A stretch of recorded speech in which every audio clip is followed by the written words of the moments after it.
All right, this is Senator Adam Ollier, and this is a very special We Can Do Better podcast where I'm going to transition control to my absolute favorite department director. And she's always going to say that I say that about everyone, but I don't. If you listen, you'll know that I only say that about our state treasurer because she's legitimately my favorite. And I do play favorites. I have a favorite sister, and then I have a younger sister. My younger sister has a favorite brother, and he's my older brother. So, I respect the fact that people choose people for reasons, and the state treasurer is an amazing, wonderful human being. And I love being able to call her a friend and working with her on all the cool things we get to do. So, Rachel, everything is yours. Oh, thank you. And this is such an honor to be able to step into your shoes, Senator, on all of the very interesting topics that you've been able to cover from, so many people across state government. And it's nice to be able to get you to tell your story. You've gotten so many of us to tell our stories, and it's an honor and a privilege to be able to tell your story. And I agree. It's always fun having conversations with you. So I appreciate that. So why don't we start from the beginning? Who is Senator Adam Ollier? What was it like growing up in the north end of Detroit? What was your family like, your hobbies? Let's start from the beginning. So it's funny when you say start with the beginning. I come from a very verbose family. So it's always like, who is the beginning relevant to? So I had Senator Moss, and we were just out for a stroll because, in the pandemic, what do? You go out for walks, and it's like, all right, I can be outside with people. So we do that. And so we started walking. And so I live literally 2 blocks from the house I was raised in. I grew up on Atkinson, and I live 4 blocks south of where my mom grew up. And so my whole family lives in this little cohesive little spot. But the kind of funny part about where I'm from is I grew up on the edge of every community. So I grew up in the first block west. I live literally the first house east. And so when people say, where am I from? And I say, well, I'm from the north end because that's where I've lived for the last 10 years. And, where my mom grew up and, where they immigrated from Mississippi. People are like, nah, you're not really from the north end because you grew up on the west side. It's like, I grew up 2 blocks away. How can I not really be from? They're like, nah, you a west sider. It's like, okay. So I grew up in literally 6 houses west. I live the equivalent of 2 houses east. And so I don't get to be a west sider or an east sider or, some people are like, oh, you grew up in Boston Edison, but I technically grew up the block south of Boston Edison. So I didn't actually grow up in Boston Edison. And so it's this weird space of kind of living on the edge of kind of all these different intersections of communities. And I think that's kind of how it's always been. My dad was a firefighter. My mom was a social worker. And so I grew up really lucky to have gone to the very best public schools in the city of Detroit. And so I went to Flicks, which was at the time my neighborhood high school. And it was the first or second foreign language immersion school in the country. And so my classes from kindergarten to 5th grade were all in Spanish. And so I was a native or a fluent Spanish speaker until 5th grade and didn't have any classes in English until 3rd grade. And in many ways, that was the thing that kind of saved my existence. So, we talk a lot about the 3rd grade reading requirements and the 3rd grade retention. If I had gone to a regular school, I probably would have been retained in 3rd grade because I could not read at grade level. I had real trouble learning how to read in English, but that did not show up in Spanish. And so I went to a separate class and had a separate instructor, 3 or 4 times a week that just taught me reading in English. And so I still struggle to read to some extent in English and have all those kind of issues, but I learned all the strategies. So when people use SQ3R and all those other kind of things, most people just do that because they have to learn how to do that thing. That's how I literally read everything, and why audiobooks and podcasts and stuff are so valuable to me, because I listen way better than I read. Yeah, no, you're a good listener. Those skills definitely come up when you're talking to people and you hear it and everything. But I did not know that you're bilingual. We've already learned something new today. I was. So my Spanish actually gets me into a lot of trouble because I have a native sounding accent, but my vocabulary is that of a 3rd or 4th grader, and I'm an adult. So my kindergarten and 1st grade teachers were Puerto Rican. My 2nd grade teacher was Guatemalan. My 3rd grade teacher was Cuban, and my 4th and 5th grader was Venezuelan. So I have kind of a unique Spanish accent that makes people think that I actually am a native speaker. And I guess I'm enough racially ambiguous that people are like, I don't know what it, my wife teases about, depending upon how I shave or cut my hair. I'm a whole different ethnicity. So Yeah, people also come up to me talking Spanish, so I can relate. I can definitely relate. So you grow up in the nexus of Detroit, kind of in the Bermuda Triangle of Detroit, where you're a little bit of everything. But then you decide that you're going to go to away to college. You go to Cornell, and you decide to play sports there. I mean, kind of what was the thought process there, and how did you decide what to study? So that's probably the funniest of school stories ever. Have you ever seen the movie The Count of Monte Cristo or read the book? Actually, I haven't. No. So wonderful story. So Alexander Dumas is a Black author. He wrote The Count of Monte Cristo. He wrote The Three Musketeers and those kind of things. But like kind of all these adventurer stories. And I'm watching the movie with my family at home, and my brother answers the phone, and he's like, "Oh, the football coach from Cornell is on the phone." And I'm like, "Yeah, sure, whatever," because when you're doing that college recruiting thing, or at least when you did, 20 years ago when I was in school, it was a lot of paper-based, right? Like they send you some mail, you respond to mail, and they call you on the house phone, or they talk to you at school. Now it's all like Instagram and Twitter, and they're like doing all those kind of things. But I had sent back my questionnaire and hadn't heard anything back, and so it was surprising. And my brother's a notorious jokester, but I picked up the phone. It actually was the coach, and he was like, "Hey, I'm going to be in town tomorrow, and we haven't heard back from you. We're interested in you. If you got some time to talk, I can come by the school." And I was like, "Yeah, I'm interested. I sent my thing in." And he's like, "Oh, well, we never got it." And so I show up, and we talk, and I was like, "Okay, I guess I'm going to apply." And I literally was the last person accepted into Cornell the year I did. And my counselor used to tease me about it, but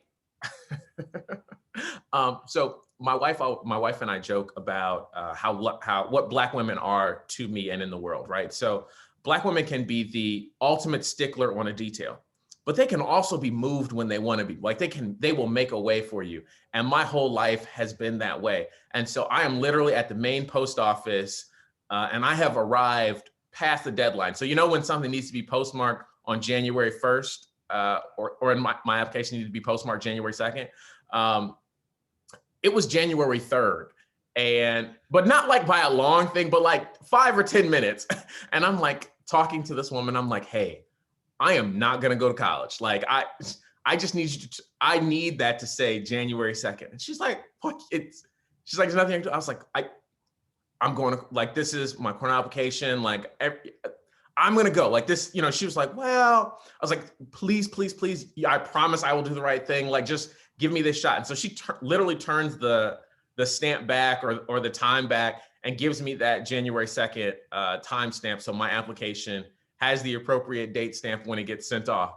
And so, I went on my visit, and it's not the place that I wanted to be, but it was exactly where I was supposed to be, right? So I applied to Cornell, Columbia, Yale, Brown, and Michigan. And I got waitlisted at Yale, and I went and visited all those other kind of spaces. And Cornell just kind of, like, before I went and visited is not where I wanted to go. But after I went and visited, it was where I wanted to be.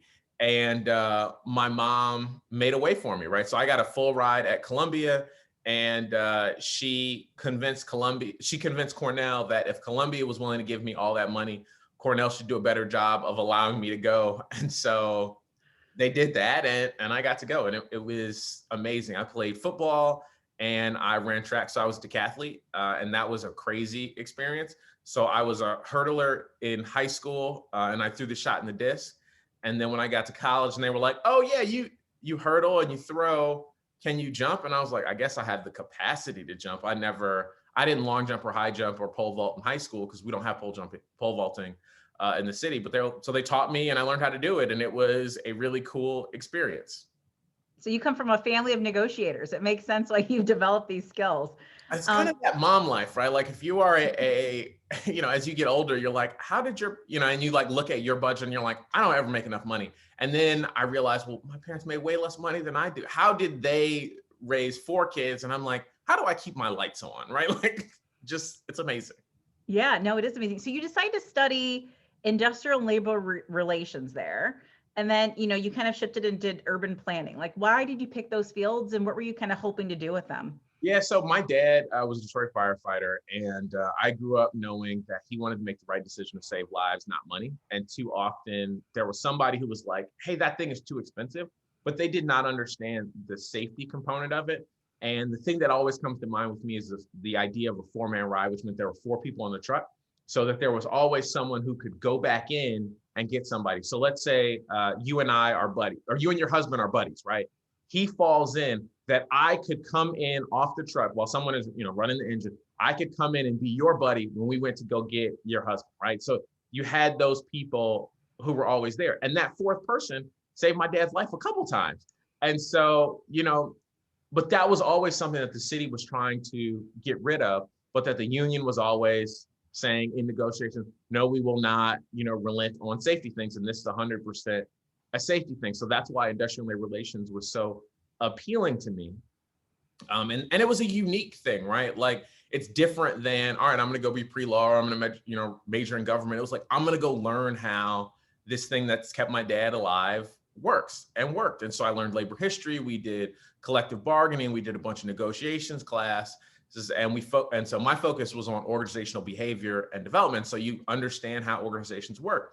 And often, you think the CEO or the governor or the president is the most important person when you are doing that, but it's often the person who controls their schedule or who is an influencer, right? So it may not necessarily be the treasurer as much as it's the deputy director who's been in the department for 40 years and knows where everything is and how to do everything. And so we looked at those kind of things. But I spent a summer in Biloxi, Mississippi after Hurricane Katrina. After I went down over spring break with some of my buddies, one of my best friends organized this trip where we had a bunch of college students come down, primarily Black college students. And we had a conference. Professor from Tulane was saying, hey, it's great that people have come down, but it's been primarily white students that have come down. And so there were like 36 of us from Cornell, and this whole series of, Black kids going down over spring break. And this was my junior year. And I just was in a place where I was like, I need to be here. And so all 36 people from Cornell, 35 of them ended up in New Orleans. I was the lone person that got peeled away into the Mississippi team because I'm handy, right? So my dad always said you should have a profession and a vocation. And so we were doing slightly different stuff. So I got pulled out from my group into this smaller group with folks from Morris Brown University. And we were just out, and I was in Biloxi, Mississippi, and was like, this is where I'm supposed to be.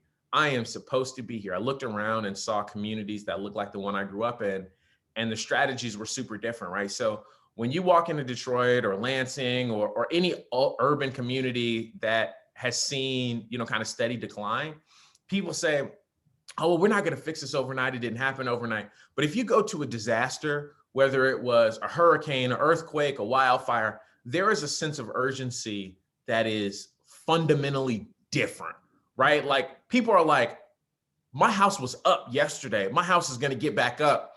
It can't get back up fast enough. But you look at, if you just took a photo of the two spaces, same problem. We just use drastically different solutions. And so I was like, well, who's doing the work? Who's trying to fix this? And it was planners. And, that summer I had a job in the Bronx. I was supposed to work at the Bronx Defender. And so instead of doing that, I spent my summer living with a 92-year-old woman in her FEMA trailer and growing up, right? So as responsible as people think I am, I was significantly less responsible and a lot more of a jerk. But, when you live with someone who is that much older, who's seen everything, right? Like, this is somebody who lived in Mississippi through Jim Crow. And, she was 92 in 2006, right? Like, she had seen things and experienced them and lived through them. And, one day I left my clothes in the laundry, like in the dryer, because I had to go do something. She folded all my clothes and didn't say anything. She wasn't like, oh, you should be. I was mortified. I was like, she folded all my, like, it just made me grow up in ways that I hadn't, and so I was like, all right, the people who are doing this work, who are making a difference, are planners. So I was like, I'm going to go do that. So I applied to Michigan for grad school, and I'm exceedingly grateful and continue to be that Alfred Taubman funded a scholarship that allowed me to go, because if not for that, I'd have been somewhere else. And so it let me come home and do all the kind of things that I wanted to do. So that's great. So you come back to Michigan. When I look at your, trajectory, I see kind of two common threads. I see this thread of service, and I also see this thread of like physical fitness and activity. And so, obviously you go and you participate in officer candidate school and you end up in the military. I mean, tell me about like how you made that decision and what did you learn in the military and like, what was your military job? Yeah. So remember how I was telling you that Black women play a big role in my life? So I almost went to the Naval Academy out of high school, but some admirals came to the house in their dress white uniforms. And my mom grew up during a time, kind of that Vietnam time of dress whites meant your son, daughter, brother not coming home. And so she kind of like lost it on them and sent them home and was like, never, ever, she gave them the Scar Simba talk of like, leave and never return, don't contact. And like I was telling you about recruiting, that was a different time when they sent mail to the house, right? Like they called you on the phone, all things that your mom can intercept. And for me, you're a high school senior. When somebody stops calling, when stuff just kind of goes away, you're like, things are going fine. And it just kind of fell off my radar. But that was like my late night thing, right? So like late night sitting in my dorm room, I'd be talking to a recruiter like, what's that commitment? Like I could fly in the Navy. Like, yeah. And like, and I was like, And so my senior year in college, I needed 1 credit to graduate. And so, I needed 2 credits. Let me not exaggerate. I needed 2 credits to graduate. And so I took all these ROTC classes. I took mountaineering, military history, marksmanship. And so that was the fall of 2006. And I was thinking about joining the military then. Crystal and I started dating that December. Well, we technically started dating in January of 2007. And I was telling her, I was like thinking about doing it. And she was like, yeah, if you do that, we probably won't keep dating. I kind of knew, she was it for me. Told you grad school was already paid for. And so I didn't do it then. And it would always be my like, literally like every couple months, I'd be like, that was my what if. And so my wife and I vision board every year and do all those kind of things. That was the kind of one thing that was sitting out on my board of like, I've always wanted to do this. And Crystal would say, I love a good flight of fancy, right? Like I will jump headlong into a thing. And I think as she realized that was not what this was, but that was genuinely something I wanted to do, she finally said, okay. And I don't think she expected it to happen as much or as quickly, but I was like, I've been talking to a recruiter the whole time, right? Like I was always talking. So I enlisted in the Army, went to basic training the week after my 30th birthday and was like the old guy, which was a new experience, right? So I was 12, 13 years older than most of the people I went to basic training with, and as older than some of my drill sergeants. So it was a weird experience being old at basic training and, not necessarily feeling that old, but like, I legitimately was. And so I enlisted. I went to basic training at Fort Benning. Then I went to officer candidate school, also at Fort Benning. And then I commissioned as a second lieutenant. I was a transportation officer. And then I went to my basic officer leadership course at Fort Lee in Virginia. You'll notice that all of those military installations are named after Confederate generals, being Benning and Robert E. Lee, who led the Confederacy.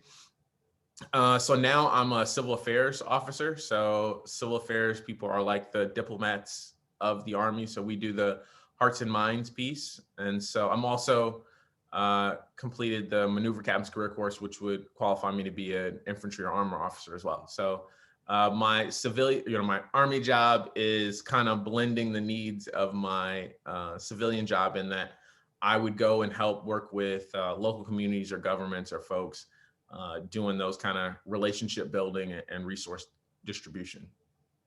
So that's excellent. So you've got the spirit of service, you're building it with, your military career, and then you decide to kind of go into public office. You decided to, run for office. What was the thought process behind, doing that? And how did you actually decide to do that, get started and get the support where you actually ended up being elected? Yeah, so I think this is the moment where most people who are in government are like, tell you this story about how they happened into it and like, they were doing this and that's not me at all. When I was like 10 years old, my dad set me down and told me I could never be a firefighter. He was like, look, you do not have that healthy bit of fear that brings people home. And I was like, Dad, this is a pretty, he's like, no, not for you. And so I promised myself I would take care of the people who ran in. And so I knew I was going to run. I knew I wanted to be in government. And as a little kid, it's interesting how we talk about and frame our elected officials. Most people talk about how we don't trust them, how it's this dirty profession, but that did not make sense to me, right? Of like, hey, the people who have the biggest impact on our lives and make all the decisions are people we don't trust. I was like, that doesn't make sense. We should replace them. So I was like, I'm going to go do that. So I did, Michigan Youth in Government. I did citywide student council. So I was youth governor. I was citywide student council president. And that's how I met former Senator Buzz Thomas. He gave me my first real job. I ran his district office as a college student, something that he never should have let me do because it was way more responsibility than I was ready for. But I guess he was right in that it all worked out. But it really worked out. And, I'm always grateful that Buzz gave me that opportunity because it made such a big difference, in my life and my trajectory. And so I try and do the same for others. I got elected to the school board in kind of a crazy fashion when I was in grad school. So I ran my first year in grad school. And at the time I thought I was going to get a PhD. I was like, I'm going to go do this PhD thing because I like teaching or whatever. And so my first year, I, was at the NAACP, very involved there, and was talking about how young people who don't have kids should, would be better school board members than others. And, because, if you don't have kids, you need the district to work, right? And you think maybe you will have kids, right? So you're like, I need the district to work for this ideal kid that you may have that could have special needs, that could be an athlete, that could need gifted and talented programs, that could have, they could need anything. So the system needs to work for everyone versus what your kid needs and you want to make sure that your kid has those things. And so like what is usually the case, I talked myself into a box, right? Of like, they're like, well, it sounds like the person you're describing is you and you should do this. And I was like, who's got time for that? But I did, and I ran against a well-known, well-liked incumbent. I spent like $43 and got like 44% of the vote. So then the next year, there was a vacancy. And so I was like, all right, I'll give it a shot. But then I realized I was not going to get my PhD, and I was probably going to move back home. But it was too late to take my name off the ballot. I missed that deadline. And so I sent a letter saying, hey, don't vote for me. I wrote op-eds in the news of like, hey, I'm not sure I'm going to stick around. I'm probably going to move back. I had just started working for my predecessor, Burt Johnson, who served in the Senate, was in the House at the time. And I was like, I was back and forth, or I was, planning to be back and forth. And so I was like, it's just crazy times, right? Like this is not the thing. I got 67% of the vote. So I won actively telling people not to elect me. It's like that Richard Pryor movie where he's got to spend all the money, Brewster's Millions. He's like, vote no, vote none of the above. And so I actually won, which was kind of crazy. But then, fast forward into 2012, I ran for state rep, and it was the largest primary in the state. There were 12 or 13 people running. 6 of them were Black men under the age of 25. And my neighbor directly across the street got like 450 votes just in the neighborhood. And so everyone was kind of pulling from my space. And I lost. And it was kind of devastating, but also worked out really well because I left that space and, I got a job working in the mayor's office. I was the liaison between the mayor's office and the city council. And you talk about a terrible, amazing job. Like, it's a great job to have had, not necessarily the best job to have, right? You learn everything. Like, I learned everything about city government. I got to know people, and it just made me better and more qualified. I lost a very close race for city council the following year to Mayor Sheffield. And then I did other stuff, but all of those losses allowed me to go do the other things, right? Like, I wouldn't have been able to join the military if I had won that council race, if I had won that, state rep race. And if I had won that first race in the state house, I'd have spent 3 terms in the House and still been ostensibly elected to the state Senate at exactly the same time I was, but I would not have had the kind of experiences I have. And so my wife always teases about how my framing is ridiculous, borderline on delusional. She's like, oh, well, I was talking to somebody else and they were like, name a time where you really had a setback. And I was really struggling to do that. And she's like, you lost these races. You were devastated. And I was like, yeah, but if I hadn't lost those races, I wouldn't have been able to do this or this or this. And so it really was a critical part of my journey in getting here were the losses that I took, because I learned so much more from them. So I'm not saying that losses are fun or that you should get them if you can, just that sometimes they can be the best, learning experiences, and they can be the important part of your journey that you would not otherwise have gotten. And that's absolutely what's been my case. Could not agree more with you. I think everything happens for a reason. Mm-hmm. So thinking about, today in your current seat, being a senator, I mean, what is that like? What's the most challenging pieces of that job, and what's the most rewarding pieces of that job? I think it still goes back to that thing that my dad told me when I was 10 of like, you can't save everybody. And so I think it can be extremely difficult to try and narrow your focus to what you can do when, if I spent all of my efforts doing one thing, I could do it. And it's like, that you could do the thing to make the difference for that person. You just can't do it for everyone. And so you have to choose, and you have to try and prioritize with the things that matter the most to you, but also with the things that are going to make the biggest impact. And that takes a lot of time and planning when it's easier to just bounce from this thing to that thing. And then you wake up and you're like, well, what did I get done? And you're like, well, I helped Miss Johnson, and I helped, Mr. Matthews, and I did this thing over at Pershing. It's like, well, yeah, but did you fix the root cause? And the root cause is not a sexy fix, right? Like that root solution that you need to get to is hard and arduous, and nobody sees it and nobody cares.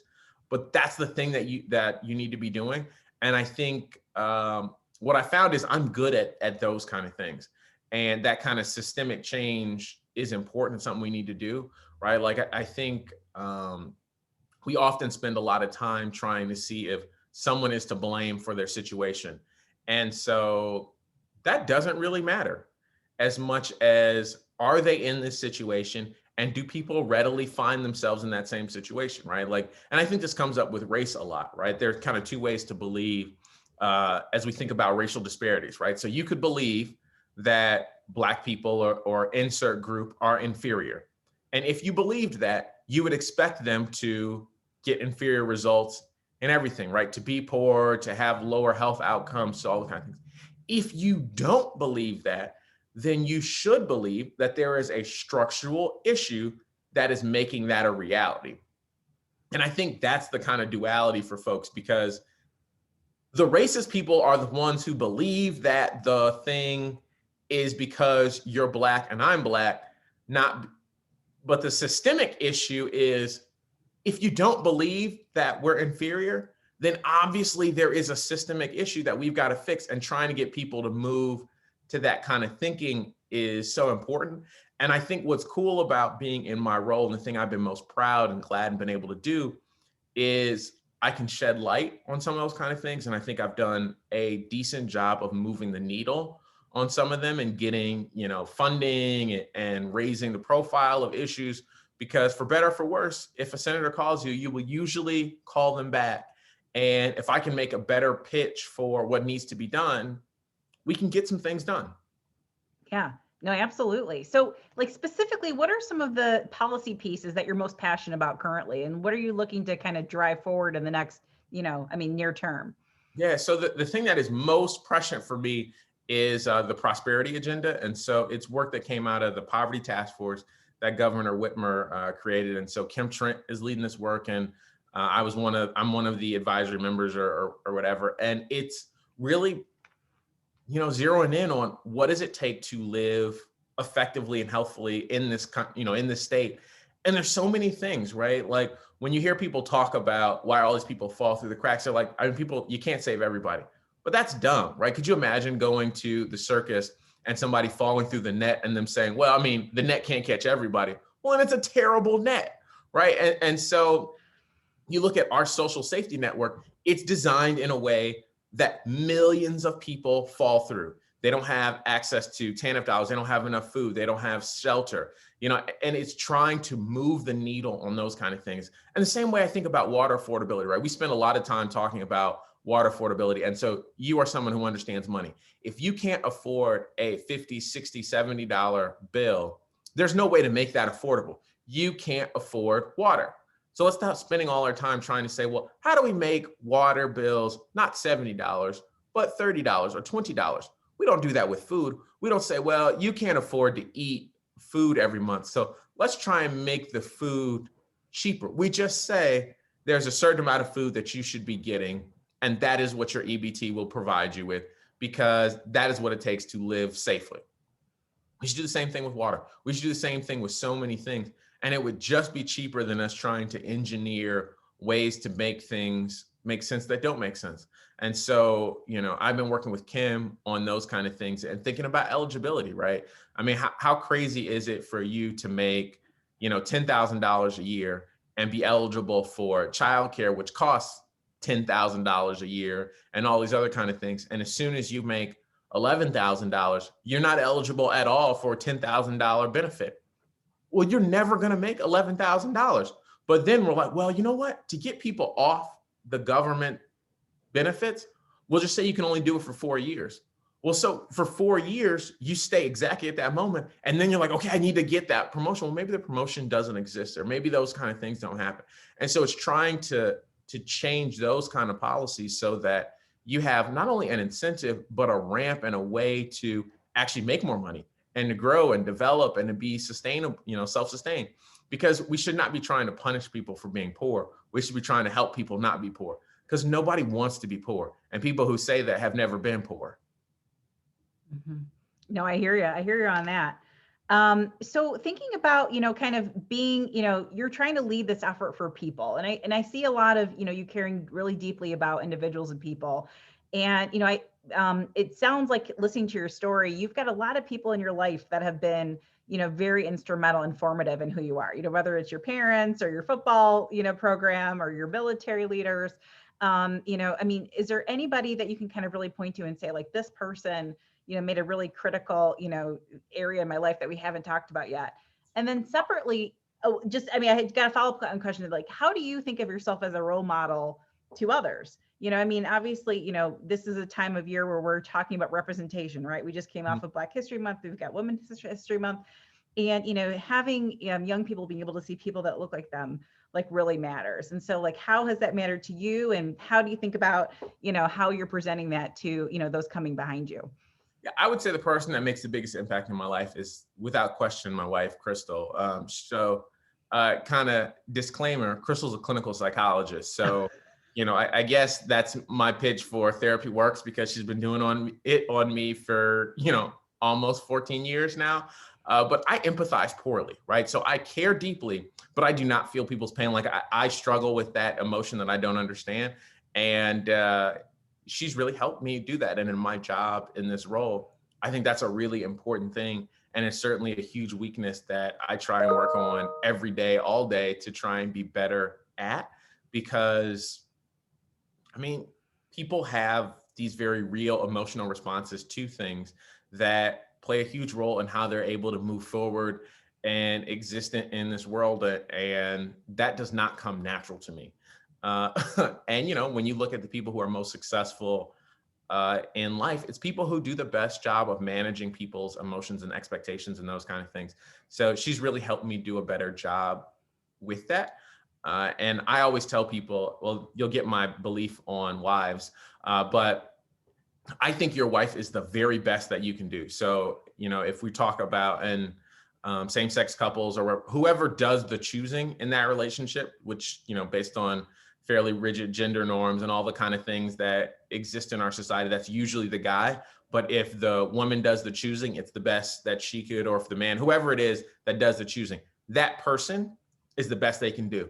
And so I know tons of men who their wife could do better, or their spouse could do better, but you very rarely see it the other way around. And so I've always been really grateful that Crystal is that, and she's an indication of my values, right? So she is a brilliant, wonderful, amazing human that puts life and all these kind of things in perspective. As we think about those kind of things, it really makes partnering better, right? Like, people always bring that, like, behind every good man is a good, strong woman. Like, that's craziness, right? Like, there is no man without that person who supports him. There is no other person without, and, Gretchen, in Governor Whitmer's case, it's a dude, right? Like, you don't get to these places and you don't do these kind of things without having a strong person who is keeping you from going in and saying crazy things or doing dumb things. And when you see spouses who are doing that, maybe they don't have that. I'm really grateful that I do.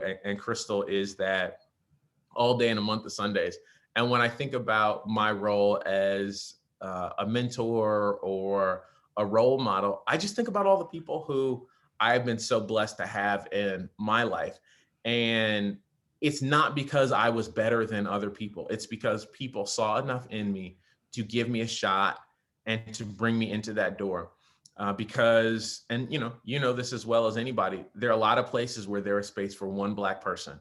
And in many of those spaces, they said that that was my space, and somebody held that for me or brought me in a way that I would otherwise not have had an opportunity to do so. So I really look at it as my role to make a second space or a second seat at the table, or to do the things necessary to ensure that the space that I occupy in a room is not the one that was held for me, but that I am holding space for others behind me.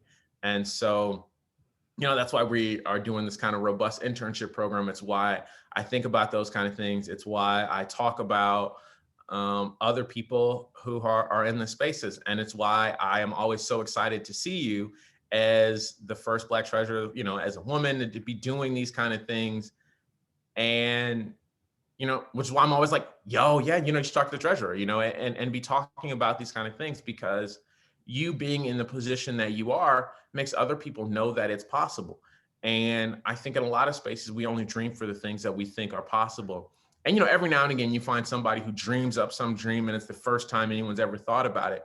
But most people dream to something that they've seen or heard or were inspired to believe in, right? Whether it was a book or a story or something, most people can only imagine what they've gotten a seed for. Mm-hmm. I kind of consider it my job to plant seeds.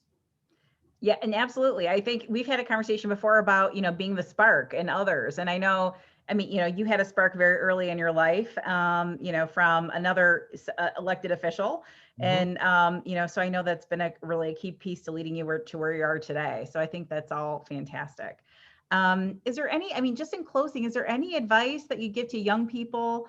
If you look back at, young Senator Hollier, would you, say, hey, you should do this differently or keep on this path or whatever? Yeah, I think it's flexibility, right? Like, you should be, what's the best way to describe it? You should believe that things happen for a reason, because the alternative sucks, right? Like, if we live in a cold, dark world and things have no meaning, who wants to be right about that? Be wrong in thinking that there is a purpose and things happen for it, and you spend your time trying to find that purpose.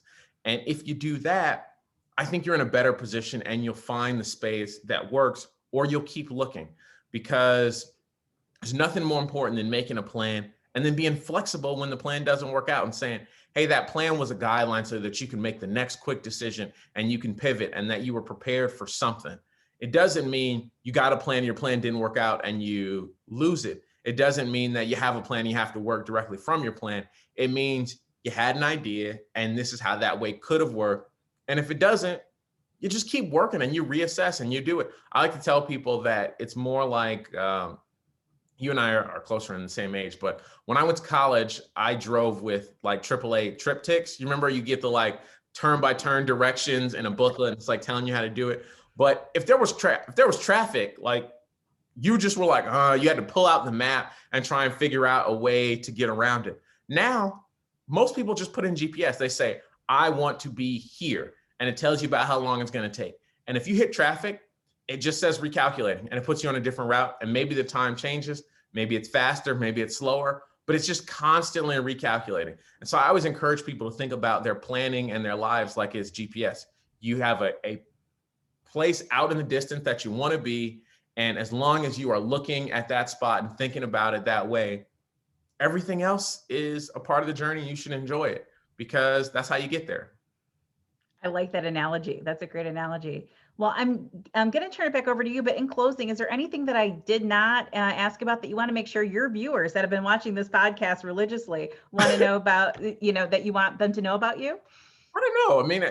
I think that was pretty exhaustive. Like, you never know what's interesting to other people except until someone asks you. And so maybe we'll have to get you back on the next time and we'll ask more questions or do something fun. Always a pleasure, to be at. Maybe we can do a panel discussion or something next Ooh, time. I like it. I like it. So thank you, Rachel. Rachael Eubanks, by the way, is the state treasurer. She's not just a wonderful, super prepared interviewer, but she is the person who manages the state's money, and might I say, managed it extremely well. So if you have little kids and you are thinking about their future, this is the person who makes sure that those monies are invested well. And Michigan is routinely rated incredibly well. And so as a father of now two, I'll tell you that my friends from other states are like, hey, can you tell me a little bit more about those programs? So I guess the thing that I would want is for you to just remind folks on where they can get information about that and how they can sign up for some of your best programs in the country. Oh, well, thank you. And by the way, I mean, I think your story is incredibly inspiring. And thank you for sharing so many, intimate and sometimes, maybe details that you wouldn't want anyone to know, but being so open and showing that vulnerable leadership, that's really important. So thank you for that. Yes, so absolutely. We've got college savings plans. We have prepaid tuition plans. You can find all of that on michigan.gov/treasury. Saving for, your child's education is something that you can start, regardless of where you are in the process. If they're just born or, if they're only a year away, it's never too late. So please do go check out those resources. Awesome. Well, this has been a very special We Can Do Better podcast, hosted by Rachael Eubanks, Michigan State Treasurer. And, maybe she has a future in this. I think we'll have to get her back on. But, on the We Can Do Better podcast, we talk about interesting topics that affect the city of Detroit, the 2nd Senate District, and the state of Michigan. And we're really excited about how we could do a little bit better. And this was a little different episode where I guess you got a little bit more background on me and how I got here. So thanks for tuning in.